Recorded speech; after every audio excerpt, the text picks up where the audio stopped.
Mr. President, I have a few questions to echo. And first of all, this is the only chance I've gotten as a comrade to advise you that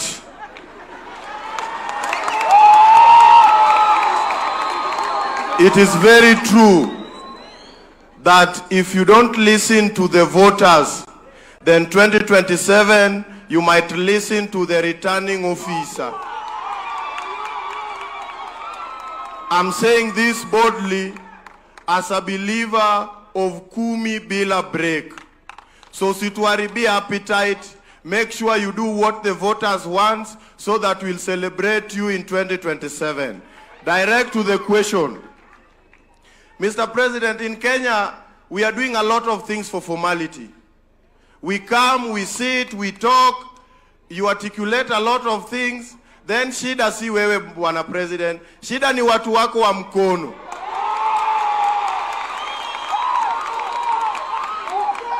Bwana President, watu wanasema unatenga lakini hautengi. Shida ni watu wa mkono. Ita watu wako wa mkono kwa ofisi na uwapange. Ya pili sir, we are having youth-driven organization across Kenya. And we are still depending on grants and funds from other counties and overseas. Yet the government is having a lot of money. We are also pleading that we can have a platform where a youth-led organization can apply for grants from the Kenyan government. Wazungu wacha niongee na president. Wacha.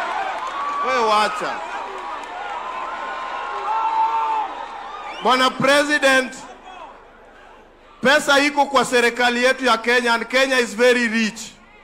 Wazungu wanatuona kama omba. Yet there is a lot of money from the Kenyan government.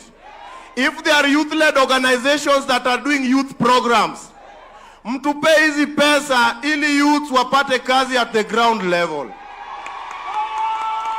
Ya mwisho Bwana President, mimi kama the Dean of Comrades, sisi tunaona umempower sana watu wa secondary. Unawapea free food primary hapo Nairobi. Unadhani sisi comrades tumeshiba?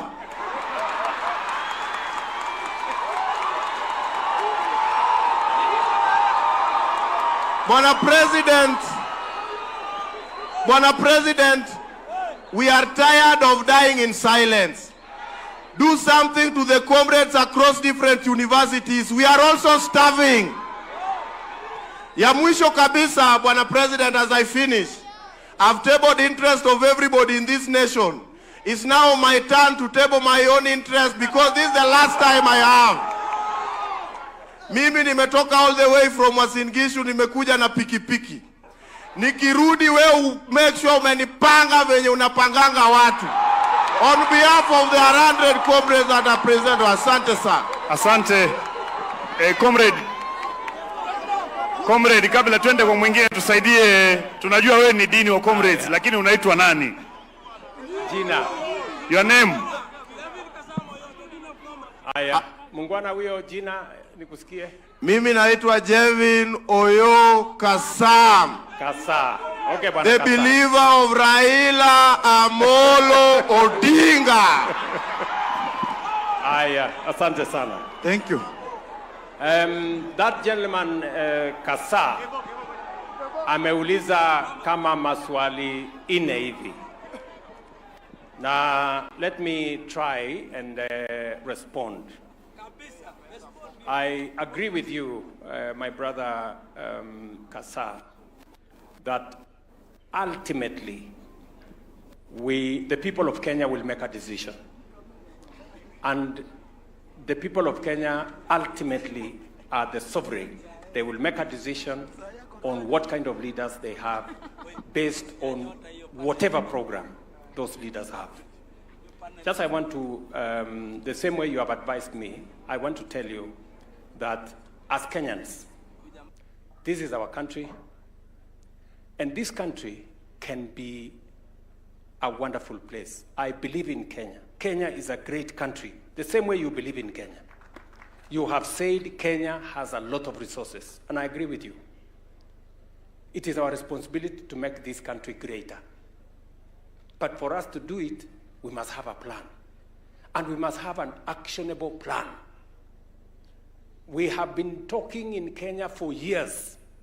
Listen, housing program was in the NAC manifesto.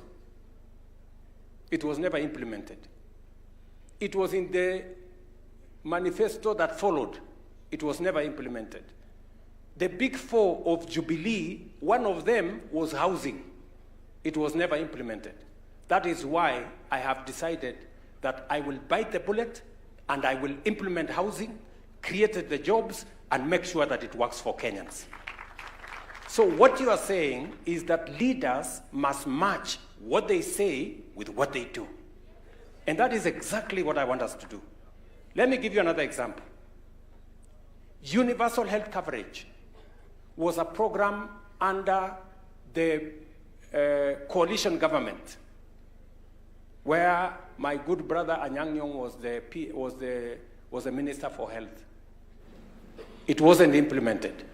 Universal health coverage was also under Ngilu in the government that followed. It was not implemented. It was one of the big four. UHT was one of the big four under Jubilee. It was never implemented. That is why I decided this time round, it is not going to be talk. It is going to be action. Today, 25 million Kenyans are registered under universal health coverage. Today, I can confirm to you that UHC is being rolled out in every constituency, in every ward in the Republic of Kenya. Again, matching word with action. And that is why I agree with you that we must get everybody to match what they say with what they do. And that is how leaders will be judged. When the time comes, judge every leader on account of their performance. What have they done? What difference have they made in Kenya? Not what community they come from, not what religion they profess, not all the other considerations, because our destination is to transform Kenya and to change our country for the better. Let me just respond to you on one matter which you said. For how long are young people or Kenyans going to apply for grants from foreign governments and foreign organizations and foreign NGOs? I agree with you. And it is the reason why we are implementing Nyota. The 50,000 shillings we are going to give as a grant for every of the 100,000 young people. In fact, we are going to spend 5 billion shillings. 50,000 for 100,000 Kenyans. That is money coming from the government of Kenya. It is not coming from an NGO. It is not coming from a foreign government. It is money belonging to the government of Kenya. All the program I have told you, the Nyota program, the one for training, the one for business development, the one for ACBO, is going to cost the government of Kenya 20 billion shillings. And that is money that the government of Kenya has provided, because it is time we took charge of our own development rather than waiting for people from outside to come and do for us what we must do. And therefore, Mr. Kasa, I have listened to you, I have taken some advice from you, and I want to tell you that I intend, and the officials here were listening to what you are saying, that they should not let me down. Yeah?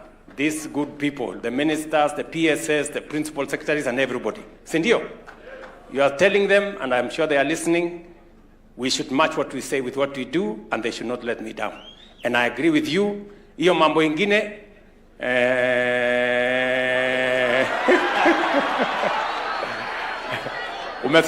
umesema umefikaje hapa na pikipiki, so unataka kurudi aje?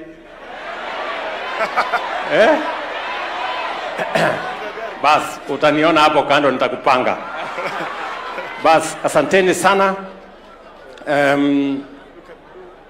I am sorry because I have another engagement in Homa Bay. You know, we are doing, we have a devolution conference in Homa Bay that is underway, and I'm expected there at between 1 and 2.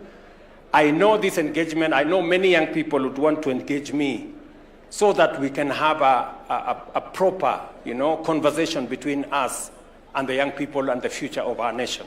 I will provide another opportunity, Fikirini, with your team. And I'm very proud of this young man. This young man, Fikirini Jacobs, is a 29-year-old chap, and he is a principal secretary. Mpigeni makofi huyu mungwana. Sasa wewe, Fikirini, hawa vijana wenzako, don't let them down. Umesikia vile wamesema. Yeah? Don't let them down. I'm going to work with you. I'm going to work with your CS so that we can support you as you support the young people of our nation. Thank you. Asanteni sana, and God bless you. Haya, makofi kwa Rais. Your Excellency, we have